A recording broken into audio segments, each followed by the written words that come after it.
সকালে ভাতের সাথে যদি কাঁচা কলা আলু দিয়ে ঝোল আর সাথে যদি ডাঁটা থাকে, উফ, খাওয়াটা কিন্তু জমেই যায়। আগে দেখতাম মা আর দিদিমারা সকালবেলা কিন্তু এই খাওয়াটা প্রায় বানাতো, আর খেতে যা ভালো লাগতো। আর যাই হোক, কাঁচা কলাটাকে আগে হলুদ আর লেবুর রস দিয়ে এক সামান্য লবণ দিয়ে আমি গরম জলে ফুটিয়ে নিয়েছি। তারপর দেখো ডাঁটা আর আলুটাকে কেটে ভালো করে ধুয়ে তেলের মধ্যে পাঁচফোড়ন সম্বাদ দিয়ে, তেজপাতা দিয়ে, ডাঁটা আর আলুগুলোকে দিয়ে হালকা লাড়াচাড়া করে তার মধ্যে আদা বাটা দিয়ে আর সিদ্ধ করা কাঁচা কলাটাকে দিয়ে সব রকমের মশলাগুলো দিয়ে দিয়েছি। হলুদের গুঁড়ো, জিরের গুঁড়ো, ধনের গুঁড়ো, কাশ্মীরি লঙ্কার গুঁড়ো, এগুলো সব অল্প অল্প করে দিয়েছি আর স্বাদ মতো লবণও দিয়েছি।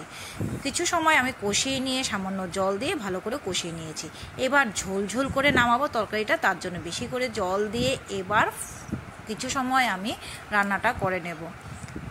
কার কার পছন্দ লাগে এই কাঁচা কলার রেসিপি অবশ্যই কিন্তু কমেন্ট করে জানিও। আর এদিকে দেখো গরম মশলা কিন্তু আমি দিয়ে দিয়েছি, গরম মশলা দিয়ে আমি তরকারিটাকে নামিয়ে নিয়েছি। উফ, সেই স্বাদ খেতে। এবার গরম গরম ভাতের সাথে খেয়ে নেব। কীরকম লেগেছে ভিডিওটা অবশ্যই কিন্তু কমেন্ট করে জানিও। Bye bye.